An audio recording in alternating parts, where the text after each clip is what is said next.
In this video, I'm going to be going over my current Molly belt system that I've set up. Mind you that this is just stuff and like pouches, the belt, the suspender, all that. It's just stuff I already had. I didn't go and buy certain specific pouches and things to make this setup. I just combined what I had to make a decent Molly belt setup that would work for with and without a plate carrier, because that's what I'm currently running now. I'm usually always running a plate carrier now. So notice that I've essentially rigged this suspender system, which is just like a Rovco Molly belt suspender system that I've had for the last like 4 or 5 years. I just decided to 550 cord on there with trucker's knots and some other knots on the actual belt system. And the reason why I did this, like you can see over here, and 3 times here, is just to disperse the weight a little bit better. It only had 4 attachment points, but by doing this, I've now added a lot more throughout the whole belt system. So there's actually 5 right here, as you can see. So it splits. There's 1, and then these 2 split again right there. So there's 5 attachment points in the back, and there's 2 on each side. And then obviously I left a blank space so I had plenty of room to get my arms through there. I didn't want to get caught up or anything or accidentally wear it wrong when I'm trying to get it on really quick. So that was like my first big modification I decided to do with this. I've also tied, there's like a handle, so if I needed to get like dragged off or just to grab my gear, it stuck up a little bit and it rubbed on my neck, especially when I wasn't wearing a plate carrier. So I decided just 550 cord it on there. It's still completely useful. Like, you know, it's still just as big. It's not, you know, pulled down too far, so it's still usable. It's useful, and it does the job still. So I just tied that so it wasn't rubbing up on my neck and wasn't bugging me. I also changed the camo pattern. The older one was this coyote brown color, but it was much brighter. This was after it was darkened. And then I spray painted my own camo pattern over the entire thing. My last other modification, if you will, was I added these retention cords I just went through the Molly, and I added these to these double mag pouches. And they're not super tight, but it just provides a little bit of retention. If I wanted to run them with a single mag, I would just adjust these, tighten them. And if I want to run double mags, like right now they're loose, as you can see, for a double mag setup. So I can run double mags, but if I'm just running like a really light setup, that's really meant for like a quick hasty ambush or something like that, like, or like a hit and run kind of thing, where I don't need as much ammo and I want to stay as light as possible, like where I wouldn't be wearing a plate carrier. It would just be this kit. I might even take some of the things out of these pouch, like these 3 pouches I have here, just to be as light as possible. So that's what that's for, just to keep some retention on those single mags. And then I can also tuck the actual top flap of the pouch in, put the mag in, increase that retention so they stay in there.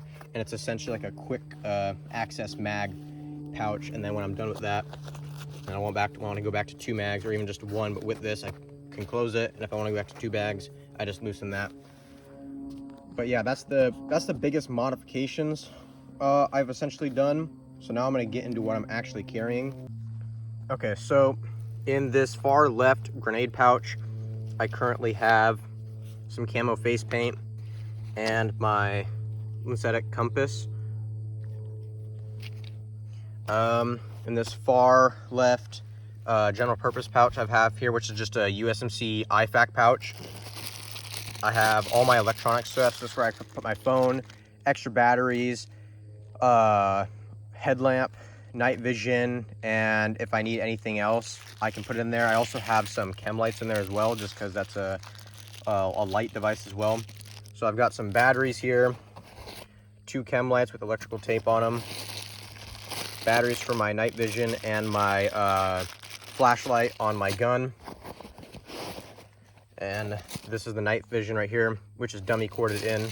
So I have plenty of batteries for the night vision, plenty of batteries for the headlamp I have in here as well. And then I have some batteries for my light and chem lights as like signaling devices or an emergency or dimmer light source. In the middle one here, this is my anything pouch. Right now I just have a canteen because it's still pretty warm out. So trying to keep as much water with me as possible. Once it cools off and I'm not sweating as much and I'm able to carry other things in there, I'll probably do something like binoculars or a range finder or other mission specific like essential tools. But right now it's just water. Try to carry as much of that right now. I think I'm carrying, when I have my plate carrier on and this setup, I'm carrying about just over a gallon of water. Right here is this is my IFAK pouch in this far right side. So I have some like combat like gloves I got out of a med kit. 2 tourniquets are in here currently. I have my main IFAK, and then I have like a little instruction manual on like different like first aid tips and tricks that I've made. And then finally on the far right on this grenade pouch, I just have a multi-tool and some electrical tape, which is really helpful. Those are 2 things I use quite often. So this has, you know, like a pretty basic, and this was like a cheap knockoff like Leatherman or something like that, but it's got pliers, different screwdrivers, different types of knives, bottle opener and all that stuff. So it's useful, does the job. I probably need to get a new one, but for right now it does the job. And lastly, I have this, which I've kind of jerry-rigged on there. There's really no other way to attach something like this, but this is a USMC ILBE Gen 1 radio pouch. So this is for like a larger like communications pouch. So this is like where like larger radio would go in here, and I've just stuffed some camo mesh netting in there for padding, and this is just like a sitting like trench mat or whatever you want to call it, like that's being used in Ukraine by Russia and both and Ukrainians. So I've just kind of tied that on there as well with 550 cord. It's tied to the belt. It's not to the pouches, but it's tied to the belt at the very bottom molly spots. And I've just tied that on there because it's really light, doesn't really bother me, and it's something that I enjoy having, especially when it's like during snow melt or even when it's snowing out or if it's raining a bunch. This is definitely a lifesaver because it keeps the moisture and the muck off my butt and off my other gear, and it just it's a nice barrier to have because these are waterproof. Obviously they had to have a radio in there, so it had to protect them really well.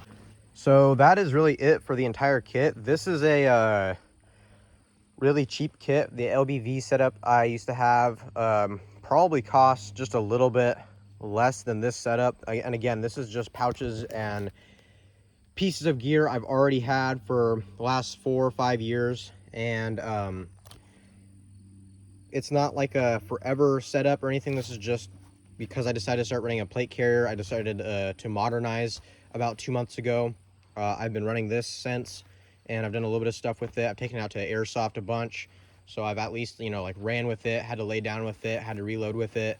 I've also just like decided to like start wearing it and start walking and hiking and whatnot with it, just to again get a feel for it. And so as of right now it works. The extra attachment points with the 550 cord I've added made it where it's really balanced, it's really comfortable, and because it's actually made of all mesh in the back and the shoulder pads have a line of mesh on them, it's really breathable, especially compared to the LBV88, which does hold a little bit of heat. Even though it's made out of mostly mesh, it still holds a lot of heat.